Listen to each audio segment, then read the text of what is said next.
So we've talked about the new kickoff rules in the NFL, what they're going to do to try and save the kickoff, the XFL try to save it type. Well, there's that, but the thought is, does this also need to apply to college football? Does it need to apply to the high school level?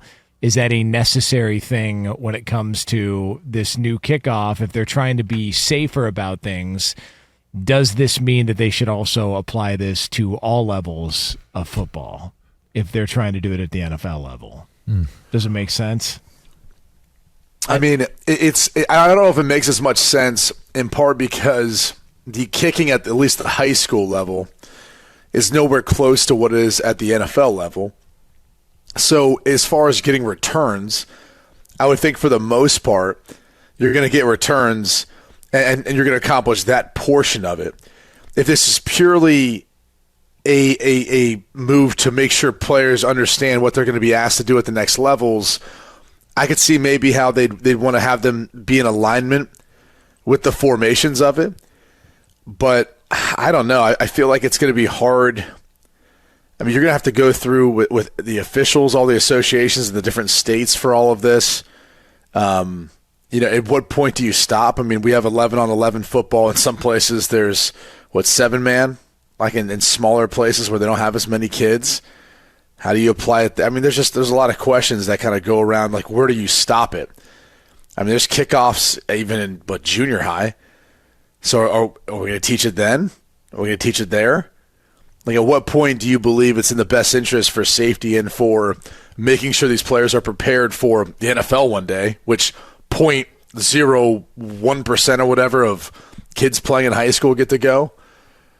So, I mean, I guess how important is that? Maybe because you have such a few amount that go from high school to college to pro, maybe you say college is where it makes maybe more sense to do it? I would say for continuity purposes, maybe college, but that would probably be about it. Maybe college. But again, on average, most college kickers are kicking the ball out of the end zone as well. There's touchbacks in college pretty much as well. So I'm with Q on the thing he said yesterday. Just move them back, move the tee back. Here's the other point, by the way. 1.6% of NCAA players, college players, go to the NFL. Dang. So does it need to be? They said you have a better chance of getting hit by lightning or winning the lottery than to make it into the NFL. Really? That's what they say. Statistically speaking. Look at you guys. That's crazy. 1.6%. Jeez. That's crazy, man. But if you think about it, 32 teams, their rosters are already pretty much made up. How many dudes do you think come out of college and get onto an active roster? Well, I mean, and that's not even like getting accredited, or vested, excuse me. Yeah. Or you have to have 3 seasons. So I think this stat's showing 0.023% are those that go from high school to college to become draft eligible. So not even necessarily make a roster, but draft eligible. It's 0.02%. That's why when I hear, like, if somebody, will mock, like, because there was this thing years ago where Brian Scalabrine played like a bunch of, I remember that name. Brian Scalabrine played for the Nets. He played for the Celtics. He was on the championship team from 2008, and he's an analyst now. He's actually pretty White good. Mamba. Yeah, he's great. Yeah, and he played a bunch of guys who thought they could beat him because he was looked at as sort of a scrub NBA player, and he completely wiped the floor with them. Like, he dominated them. And you see that, and then you put into perspective the numbers that you just laid out and the percentages of people that go from that actually make it to the NFL. When people will take shots at a player for struggling in the NFL or a guy who comes off call the bench, him a bust. It's just the funniest thing in the world when I hear somebody call one of us a bust. Do you understand how difficult it is to get to that level? Like, what you have to go through, the sacrifices and everything to even get a sniff, let alone be a starter at some point in your career, let alone get any playing time or be a first round. Like I look at that and I go, Like has that lost on people's mind when you put those numbers in comparison to some of the criticism that comes along with it? Because they most likely at no point in their life have ever actually achieved or had to be put in that high-level scenario in a physical sense at any point in time. I mean, and that's why, look, I'm in the media. I don't talk about busts and all that because I understand going through the process, like how hard it is, like every point of it. But you get a lot of radio pundits and people who use that vernacular and use those phrases because they've never come close. And if they are in it now, they're doing it for whatever reasons to make headlines or to talk about it in that sense. When anyone who's been a part of the process understands there's a lot that goes into it. But we're kind of veering way off the topic. Yeah, it's probably a better discussion.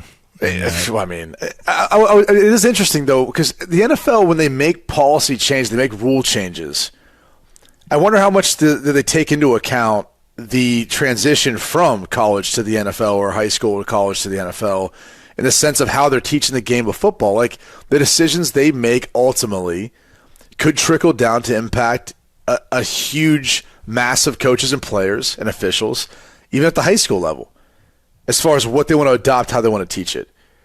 So that's one of the reasons why, like, I keep going back to just you could have moved it back. You didn't need to take this drastic change to the formation, to the the landing zone, whatever else you want to call it. You could have just moved it back 10 yards. All right, let's see if guys will still be able to kick it out of the end zone consistently. Let's see if guys will still want to take a touchback instead if you moved it back 10 yards.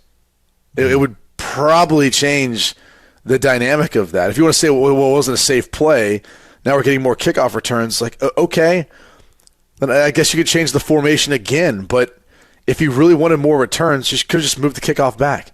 Not that big of a deal. Yeah, I don't get that. Why is it 1 foot in bounds as a catch in college, but you need 2 at the NFL level? Why can't they change that? Like have them both be the same. It'd be a lot easier to officiate, wouldn't it? Yeah, like I look at it and I go, why is it like that's got to be? And I know you just figure it out, you adjust when you get to the next level. But if you played, 3-4 years, and that was a catch if I got, why are the hashes different? Yeah, that's the biggest one right there is the hash marks. That's the big one. You think being a kicker in college is more difficult than the NFL because of the hash marks? Some of those angles, some weird angles, are man. A pain in the ass. Yeah.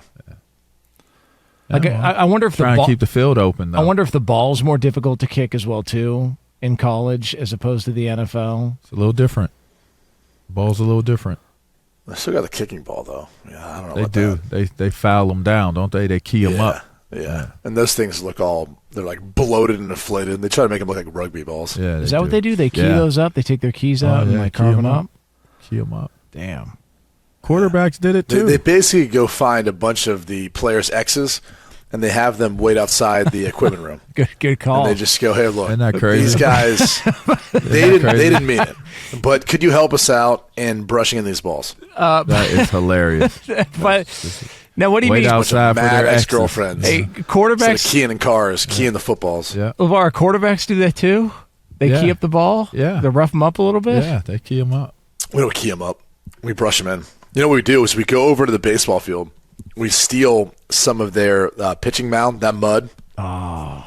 You cake it all over the top of it, and then you take a brush and you brush that in. And you let that wear off that like red glossy finish that you see when you buy those footballs. Got to get it off. You got to get all that stuff off, and then that dirt and then like the mixture of it kind of. It gives it just enough of like a nice tint, color, and tackiness. That's what you're looking for. Gotta look for the tack.